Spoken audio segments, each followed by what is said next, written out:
America and China agree on very little these days. Yet on the subject of Taiwan, at least in one regard, they are in total harmony. The status quo surrounding the self-governing island, which China claims and whose thriving democracy America supports, is changing in dangerous ways, say officials on both sides. War does not look imminent, but the uneasy peace that has held for more than 6 decades is fragile. Ask them who is at fault, however, and the harmony shatters. That much is clear from the crisis triggered this month by a visit to Taiwan by the Speaker of America's House of Representatives, Nancy Pelosi. She was well within her rights, but her trip was provocative. It infuriated the Chinese Communist Party. One of Pelosi's predecessors had visited the island in 1997, but China's top diplomat claimed that American saboteurs had wrecked the status quo. After Pelosi left, China fired missiles over the island and carried out live fire drills that encircled it, as if it were rehearsing for a blockade. Since the previous standoff in 1995-96, America, China and Taiwan have all grown uneasy with the ambiguities and contradictions, the status quo, if you will, on which peace precariously rests. China, especially, has bared its teeth. If the world is to avoid war, it urgently needs to strike a new balance. In part this reflects the breathtaking change of the past half-century.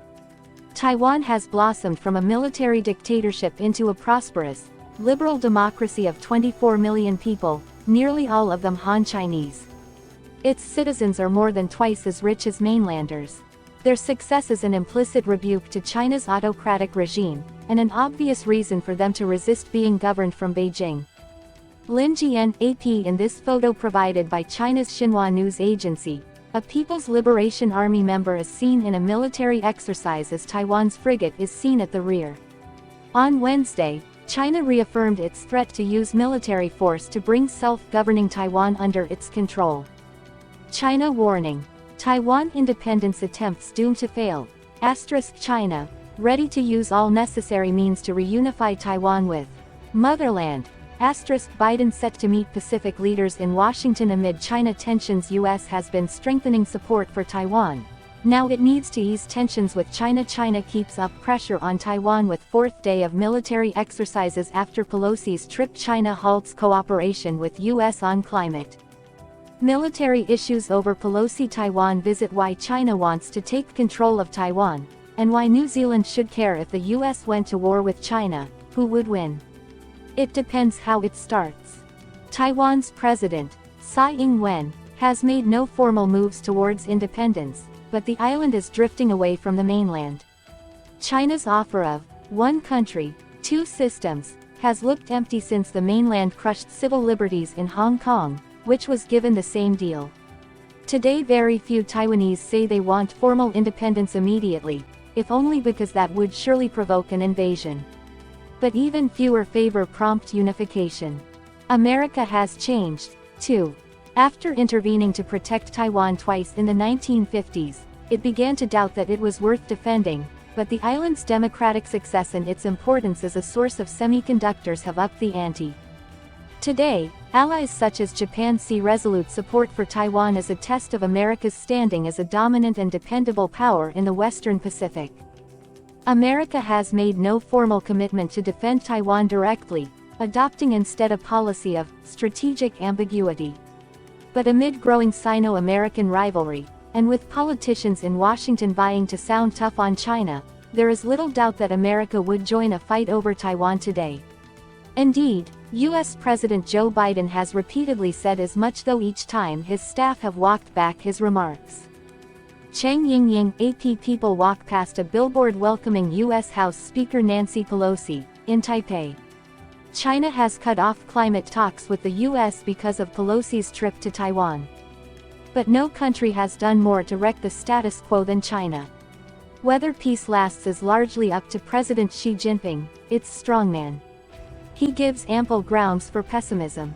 As China has grown rich, he has nurtured an ugly, paranoid nationalism, stressing every humiliation it has suffered at the hands of perfidious foreign powers. He has linked unification with Taiwan to his goal of national rejuvenation by 2049.